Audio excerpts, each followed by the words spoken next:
Hey guys, so today I'm going to talk about currency. Let me see if I wrote any notes on here. Alright, so talk about currency and talk about what you should bring to Kenya. If you should withdraw, if you should bring cash, if you should convert. These three things.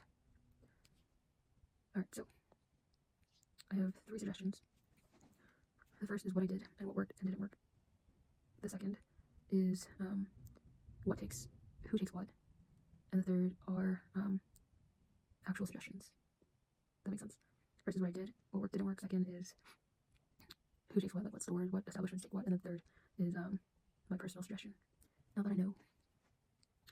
So what I did was have on hand a debit card, credit card, try to get a credit card with no transaction fees, and then bring a USD cash. Because you never know what could happen, right? Like, luckily, all 3 are valid and utilized and taken. I think not just here, but in most countries. Like when I was in Morocco, they also took it. They just like converted.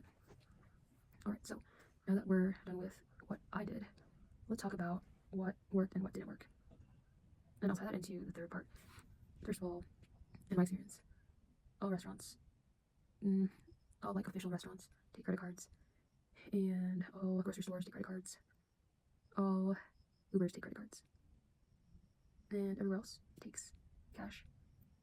And that's about it. This ties into my third point of suggestions.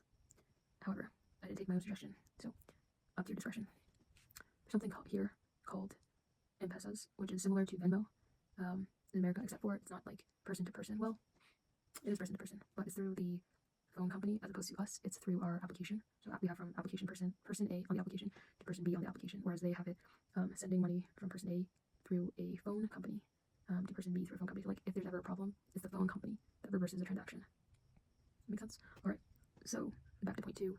All the places that take credit cards and cash also take M-Pesas, the thing I just mentioned. And the only way you can get M-Pesas, that's M-P-E-S-A-S, that's a company. You'll see the sign everywhere. The only way you can get this is if you purchase a phone plan. When you purchase a phone plan, then you can utilize this payment plan, and almost everyone takes money this way. I think from probably homeless people to local restaurants, shops, hole in the walls, literally, I'm just saying they're just shacks, and no walls. They all take it, you just add a number and send it through. And it also connects to their contact information, like their name, maybe their phone number, but basically you can contact them again in the future if you want them. It's like a business card almost. You pay them and you get their information, and you can reach out again or repay them. Like, if you go to the same store, you can M-Pesa them multiple times. So there's like people selling fruits, vegetables, etc., in like the back of their van. They will have an account, and you can pay them through that. So there's that. So if you don't want to deal with cash, you can just purchase like a Safaricom, which is like the largest, best service, most expensive service, and get M-Pesas. You don't have to carry cash. You just like take your cash and transfer it into that account. There are also, by the way, other phone companies with less coverage. I don't know their names, but Safaricom is going to be the best coverage and most expensive, like 2 or 3 times the cost of the other phone companies. But if you don't care about cost, go for it. It's the most reliable here. If you then decide not to get it, like I did, and if you decide to get it, great. Then you don't really need to carry cash or credit or debit. If you decide to not do it, like me, then I would suggest carrying definitely a debit card. I'm 50-50 on the cash, and I'll tell you why. So with the cash, you can go into a bank and transfer your cash. They have these like funny rules. So like if you really want to bring cash, the cash that you bring has to be very specific.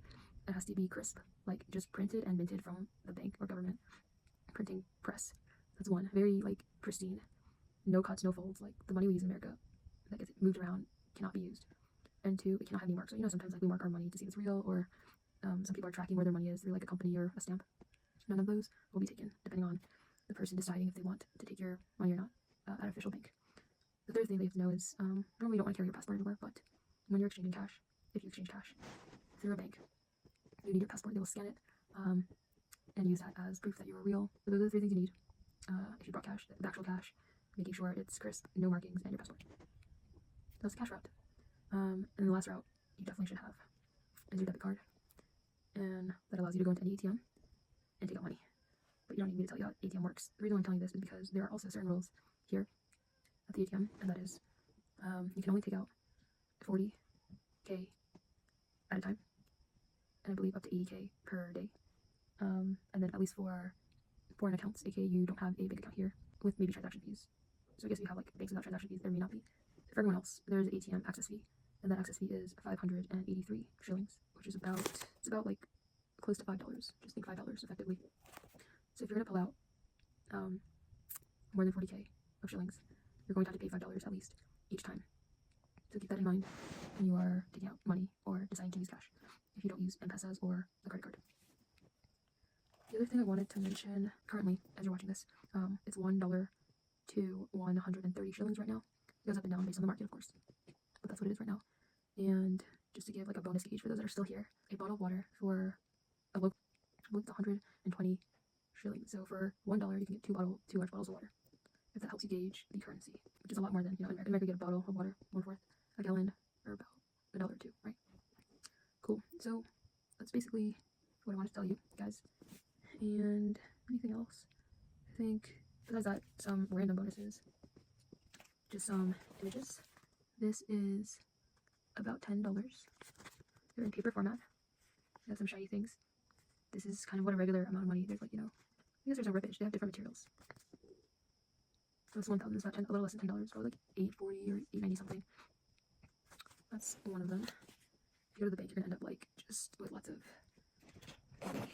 I just want to show like a few different kinds, just because I really like the way other currencies look. I don't have everything, but I have some things. This is the 100. Oh, very cool. I haven't really looked at these. There's like sheep on the back. You see them? Pretty cool. Actually, Kenya's really cool because there's literally sheep like every 10 minutes. There's a 200 blue. The Governor Patrick is on all of them. And then this one's cool. It's actually kids learning on laptops. And some of the Olympics on by my ring finger. This one's ironic because some of you know I'm teaching students, and nobody has laptops. This is where they want to be, which is nice. Alright, that's all I really have. They also have like the 50s in red, and they have coins. Oh, and last super bonus thing is this is a bargaining culture. So unless you go to a grocery store or restaurant, you can literally bargain for anything. Usually come down 50 to 80% probably. But if you don't like bargaining, they'll be happy taking your money. And it probably helps because they are a third world country. But yeah, if you like bargaining, this is a place to practice it. And your money will go both far, but also help people here. That's really nice. And that's all I really have to say about all that. My main last recommendation for things is to either use M-Pesas if you don't want to carry cash, and or bring a debit card, but know the consequences and the nuances of utilizing one. And then, I mean, if you're going all out and you're going to places with credit cards, they take credit cards and the conversion is really good for credit cards without, fees. That is my suggestion if you come to the great country. Alright, bye!